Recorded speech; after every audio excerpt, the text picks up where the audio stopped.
श्री गणेशाय नमः। अथ श्री हनुमान वडवानल स्तोत्रम विनियोग। ओम अस्य श्री हनुमान वडवानल स्तोत्र मंत्रस्य श्री रामचंद्र ऋषिः श्री हनुमान वडवानल देवता राम बीजं ह्रीं शक्तिं संकीलकं मम समस्त विघ्न दोष निवारणार्थे सर्वशत्रुक्षयार्थे सकल राजकुल सम्मोहनार्थे मम समस्त रोग प्रशमनार्थम आयुरारोग्य ऐश्वर्य अभिवृद्ध्यर्थम समस्त पापक्षयार्थम श्री सीतारामचंद्र प्रीत्यर्थम च हनुमद् वडवानल स्तोत्र जपे विनियोगः। अथ ध्यानम्। मनोजवं मारुततुल्यवेगं जितेन्द्रियं बुद्धिमतां वरिष्ठं वातात्मजं वानरयूथमुख्यं श्रीरामदूतं शरणं प्रपद्ये। अथ स्तोत्रम्।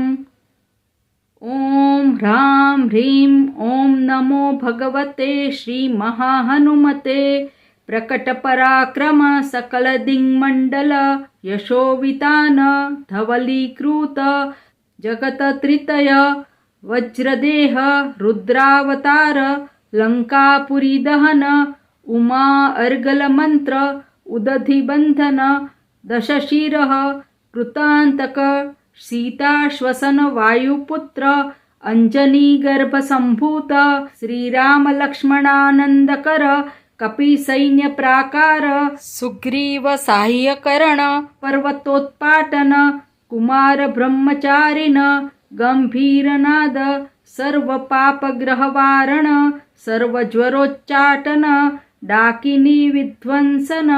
ओम ह्रां ह्रीं ओम नमो भगवते महावीरवीराय सर्व दुःख निवारणाय ग्रहमंडल सर्वभूतमंडल सर्व पिशाच मंडलोच्चाटन भूतज्वर एकाहिक ज्वर द्वयाहिक ज्वर त्र्याहिक ज्वर चातुर्थिक ज्वर संताप ज्वर विषमज्वर तापज्वर माहेश्वर वैष्णव ज्वरान् छिंदी छिंदी यक्ष ब्रह्म राक्षस भूत प्रेत पिशाचान् उच्चाटय उच्चाटय स्वाहा।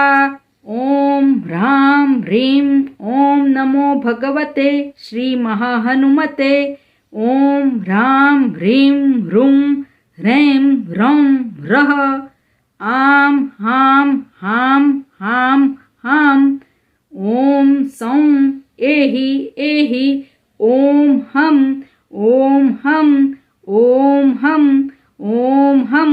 ओम नमो भगवते श्री महाहनुमते श्रवणचक्षुर्भूतानां शाकिनी डाकिनीनां विषमदुष्टानां सर्वविषं हर हर आकाशभुवनं भेदय भेदय छेदय छेदय मारय मारय शोषय शोषय मोहय मोहय ज्वालय ज्वालय प्रहारय प्रहारय सकलमायां भेदय भेदय स्वाहा।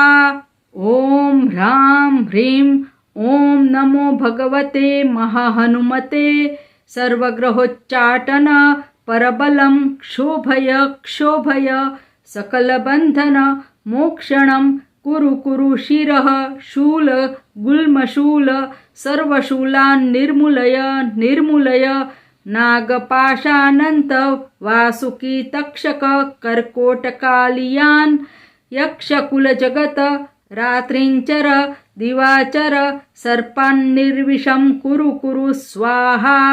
ओम ह्रां ह्रीं ओम नमो भगवते महाहनुमते राजभय चोरभय परमंत्र परयंत्र परतंत्र परविद्याच्छेदय छेदय स्वमंत्र स्वयंत्र स्वतंत्रका विद्याः प्रकटय प्रकटय सर्वारिष्टन्नाशय नाशय सर्वशत्रुन्नाशय नाशय असाध्यं साधय साधय हुं फट् स्वाहा।